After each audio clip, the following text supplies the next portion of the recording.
Yo dog, Kenny Boucher here, Next Level Painting, hitting you up on the literal best of all days. Coming to you from the Beats Lab in Hollywood, California. We're working on that master of possession. Here he is, looking his best. If you want to see how we did all this, just follow us on Twitch or Patreon. What I'm going to show you today, guys, is how we're going to take a model with a nice dynamic base already built into it to support the model, like a lot of these new GW models. But I'm going to show you how to put it on a resin base still, even though it has its own little structure to it. So you saw I just amputated it from our model stand. We're going to put a whole pile of glue on it, and we're just going to glue it to this Elrik's Hobbies base. This is a lava formation base. We're going to let it dry, but the secret tech here is you got to use the pumice, okay? You see how there's this lip where our plastic base from GW is glued to the resin base from Elrik's Hobbies, and there's just a gap. It's unseemly. It doesn't blend in. They look like two different things entirely. Well, we don't want to cut this off of that base because it's what actually supports the master of possession. So we are using Vallejo pumice, dark earth, and we're just manipulating it on to the seam. We're just creating a little ribbon of pumice around the edge, the lip. We're using that GW texture tool. God, it's terrible. But I bought one, so I'm gonna goddamn use it. So once you just get a good layer built around it and obscure it, then you can start feathering it out, helping let it dissolve into the rest of the base. It's a good technique if you really want to use those dynamic bases and you want to be using these new fresh models. So now I'm going to just use, random brush number 3. We're going to use a little water and kind of just feather the pumice away, use it to fill any holes that are forming in that seam, letting it just blend into the natural resin texture. And then they become one over, the course of like a half an inch. It blends together seamlessly. Fill in the gaps, make sure it's nice and tight. Now, furthermore, I got Element Hobbies on deck.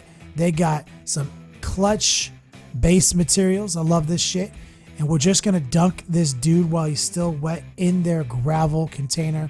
And we're going to just further embed some of these rocks into that pumice. I'm going to just push them in. Some of them are going to fall out, but what stays behind is going to be really, truly embedded in it.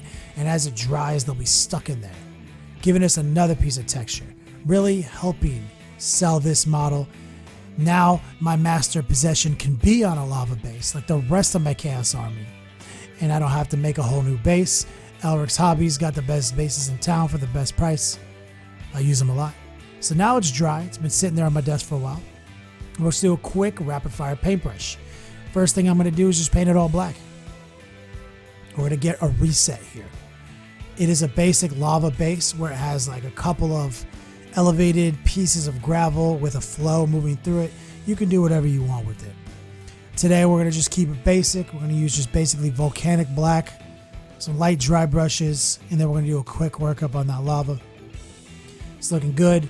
Next, I don't even know if that's a saying. Basically just dry brush. We got gray. Any gray will do. A quick rapid fire, kind of streaky dry brush right over all the rocks. Let it build itself up, no big deal. Once you get it all even and well distributed, grab some white, mix some white in with your gray. Do it again. Use a little bit lighter brush pressure this time. Maybe it'll just catch the upper ridges. It'll leave some of the gray that you did in the previous step behind. And then grab some pure white. Very light brush pressure, be a little bit more selective here. Create a nice little highlight.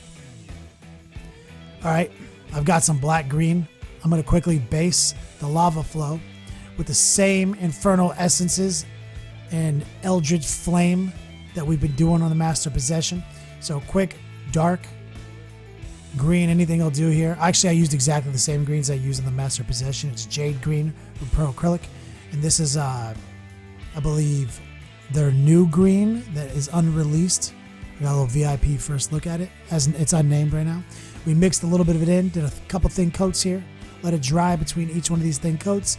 We're just building up a nice semi-glow effect similar to the flames in the goat face killer's hands.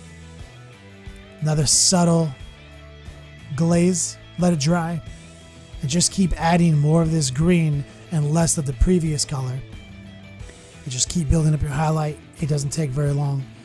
I mean, a lot of times I would airbrush this, but it gets tricky. It gets dicey when you got to be interacting with a model like this that needs to be glued on the base and have all this extracurricular basing techniques used.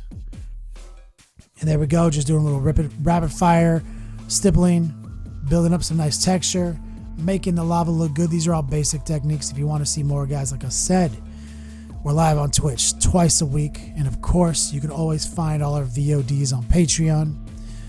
Thanks for watching. But hey, real quick, I just mentioned Patreon. We do have a brand new tier. I'm excited. This is the first month we're rolling out. VIP voting, $10. Our $6 tier is now locked legacy.